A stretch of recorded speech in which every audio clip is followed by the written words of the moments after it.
Joe Biden and the radical left are attacking every single rung of the ladder that helped me climb. And that's why I'm announcing today that I'm running for president of the United States of America. Meanwhile,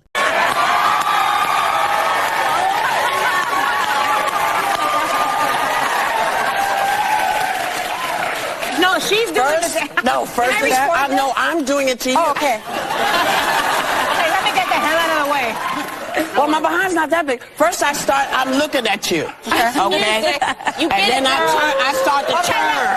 Don't look me. And then it's all like this. And then it's like that. And then it's me going down over And I get to touch you too? And then I go back on the side. And wearing a lot less clothes. Yeah, I got.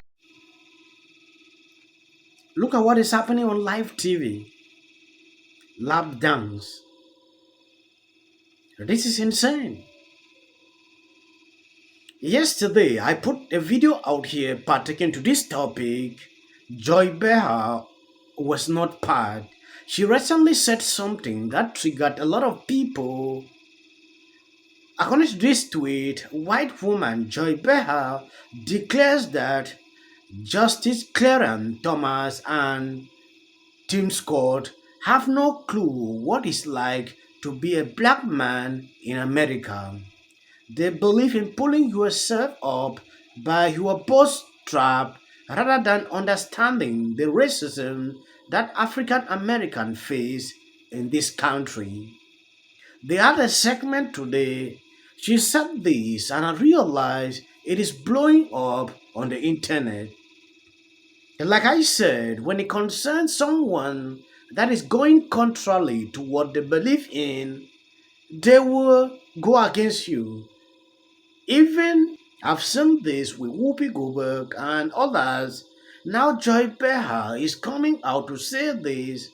I really want you to know your opinion pertaining to this. If you have not seen the clip, I will play it so you can see exactly what I'm talking about. The issues that Tim Scott has is that he seems to think because I made it, everyone can make it. Ignoring, again, the fact that he is the exception and not the rule. And until he is the rule, then he can stop talking about systemic racism. Clarence Thomas syndrome. But I do think that he has championed policies specific to help the black and brown community. The First Step Act, which I know a lot of liberals think it didn't go far enough, but it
the Reagan-esque morning in America, things are fabulous. And he's also hedging his bets. He doesn't really go out and say he's not pro-choice exactly. Although he did say, what did he say? That he would vote for anything they put on the table, the Republicans. So he is not pro-choice. And he's one of these guys who, you know, he's like Clarence Thomas, black Republican who believes in pulling yourself by your bootstraps, rather than, to me, understanding the systemic racism that African Americans face in this country and other minorities. He doesn't get it, neither does Clarence. Right. And that's why they're Republicans. Yeah. I know. I like Tim Scott. I could vote for Tim Scott. I like the optimism. It's such a juxtaposition to Trump. Just to be realistic, though, Trump is polling at 50%. If you combine everyone in the field right now, their collective polling still doesn't beat Donald Trump's. So the way to beat him, I would suggest, is that you need to take him on directly without alienating his voters. Myself am guilty of falling into the trap because I dislike the man so much, of being like, he could never be president again. He shouldn't get the nomination. 74 million people voted for him. Everyone here has someone in their life who's a Trump supporter. Those people still exist, and they... Immediately she said this, Byron Donalds said this. Joy, dressing up as a black woman for Halloween with dark paint on your face doesn't magically make you black or make you an expert on what it's like to be black. From one black person to another white liberal who get a pass for wearing blackface, set this one out. That is what he sent out on Twitter, replying to what Joy Behar said on his clip. She's now an expert in talking about issues pertaining to black people. It is actually funny when I see people picking up stands like this. If Tim Scott was with Joy Behar or supporting or a Democrat, you will not hear these people talk this way. It is always the reverse.